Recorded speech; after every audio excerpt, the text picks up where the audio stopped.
A man's desperate fight against bedbugs turns terrifying when his doctor calls the police, and a deadly insect horde hidden in his furniture sparks a nationwide warning. How could a $20 used couch put thousands at risk? Every morning for weeks, Henry Green woke up with angry red bites clawing across his arms and legs. It started with a single itchy spot behind his knee, then two, then a dozen.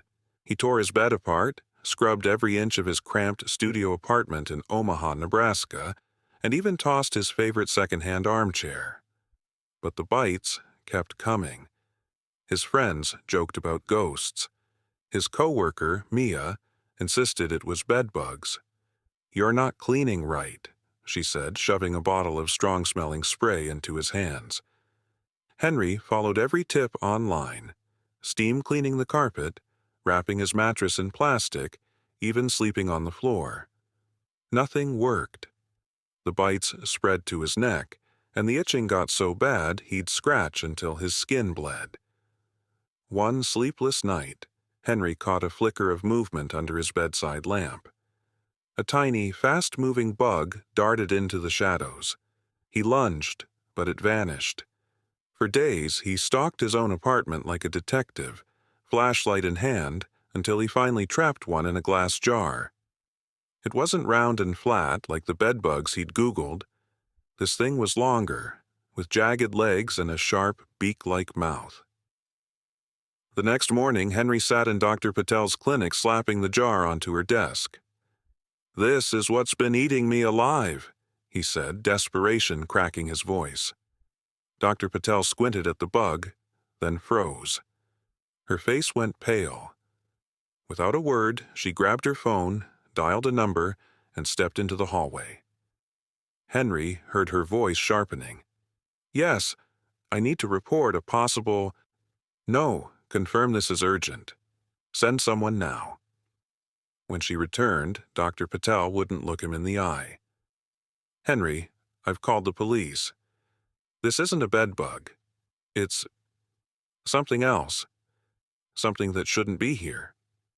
He laughed, thinking it was a bad joke, but her expression stayed deadly serious. "Where did you get that armchair you mentioned?" she asked. Henry's stomach dropped.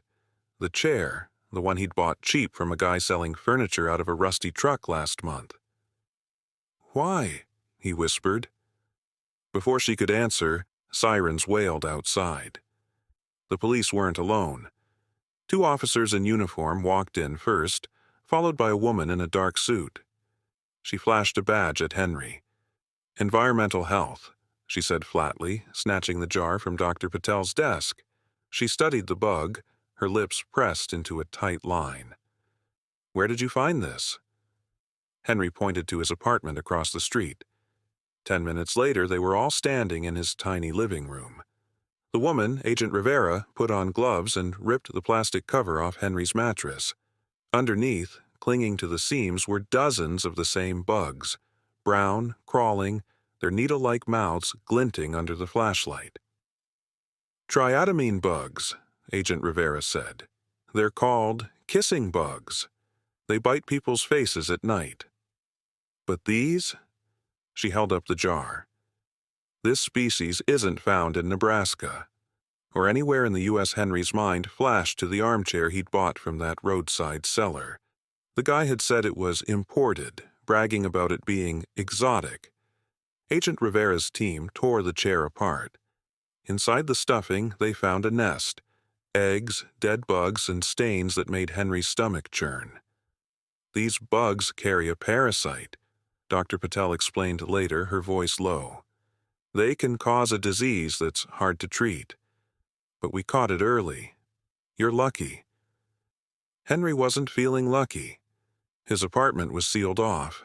Men in hazmat suits hauled out his furniture while neighbors filmed the chaos on their phones.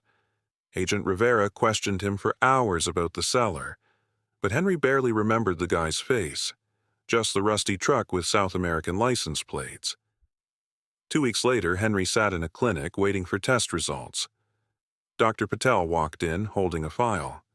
"Clean," she said, smiling for the first time. No parasites.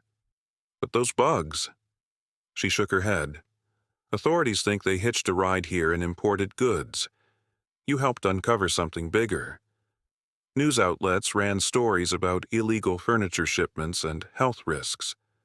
Henry's phone blew up with messages, some scared, some angry, one guy asking if he could keep a bug as a pet. The police never found the seller, but Henry didn't care. He moved to a new apartment, bought a stiff metal bed frame, and threw out anything that wasn't brand new. Months later, at a diner, Mia slapped a newspaper on the table. The headline read, "Kissing Bug Outbreak Stopped in Nebraska." Underneath was a blurry photo of Henry's old apartment. "You're famous," Mia said, grinning. Henry shrugged. "I just wanted to stop itching." As he left, he glanced at the sunset. Somewhere out there, those bugs were someone else's problem now.